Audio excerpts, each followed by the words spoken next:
I'm grateful for all you do, Alex. The races that are assisting us risk making this standoff with the reptilians any worse by helping us.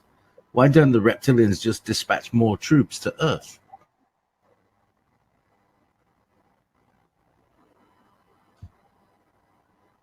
My understanding is that the majority of the reptilian races in our galaxy and outside our galaxy, they're pretty tired and worn out with war as well, and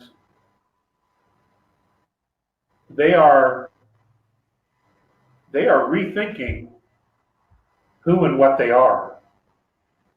That's not the group that's been here and that's been on the run for hundreds of thousands of years. This group has been rogue and alienated from many of the reptilian civilizations in our galaxy. They're pirates. For lack of the best example or definition I can give you, they're a pirate. They rob from everybody. They steal from everybody. They enslave everybody. They don't care because they're pirates. You understand? It's not like they're part of a civilization that has a cause. They're not. They're just pirates. And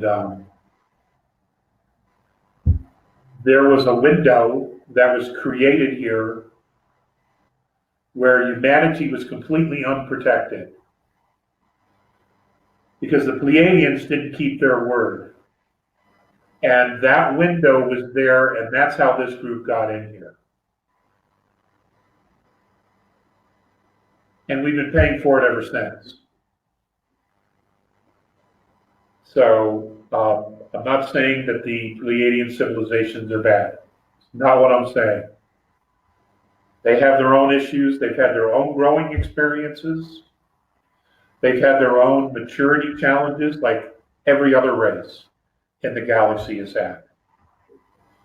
But they let down their guard, or our guard, and Murphy's Law, there was someone there to slip in, and they bore in like a tick. Okay? They bore in like a tick, and now we're trying to extract the ticks. And it isn't easy. It's not easy. But it's going to happen. I have absolutely every belief it's going to happen. And I know, and I feel this with everything that I know I am, and that I know that this is going to be a really good ending. This is going to have a very, very happy ending. It's just going through the process. It's learning patience. It's learning discernment. And, in a way, the way this is all playing out, it gives humanity really a chance to learn to stand on its own 2 feet, to be able to grasp some of these concepts that, 50 years ago we thought would have been absolutely ludicrous. It's interesting. For thousands of years, everybody believed in a devil and the supernatural powers and the dark powers of the devil, and et cetera, But and it's interesting, they refuse to believe that, well, okay, he exists, but why couldn't extraterrestrials exist? Or could they in fact be one and the same? In some Christian circles, they refuse to even accept the fact that they could be one and the same. And those who do, they gravitate, well, all ETs are devils or dark spirits, and that's just horseshit. It's just absolute rubbish. And that the witchcraft and the energy the technology. So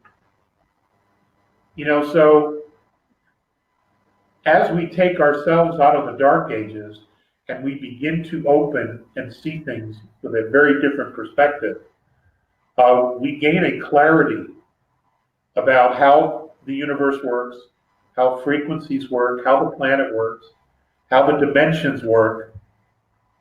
And that gives us time to learn how to navigate the information that's coming to us now. It's been a process. If they were to dump it on us all at once, most of us would be overwhelmed in a heartbeat and would just shut down. We wouldn't get any of it. And then we pulse in fear, and then we put ourselves into a victim space, which is the last place we want to be. The last place we want to be. So, I guess it all depends on how you look at it. I see all this as a blessing in the end, and I will.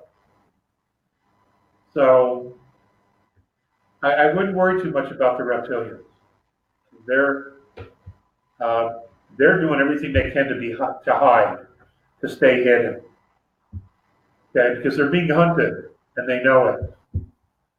So this is probably their best behavior right now, because they know they're being hunted, and they don't want to draw any attention to themselves. It's inevitable anyway.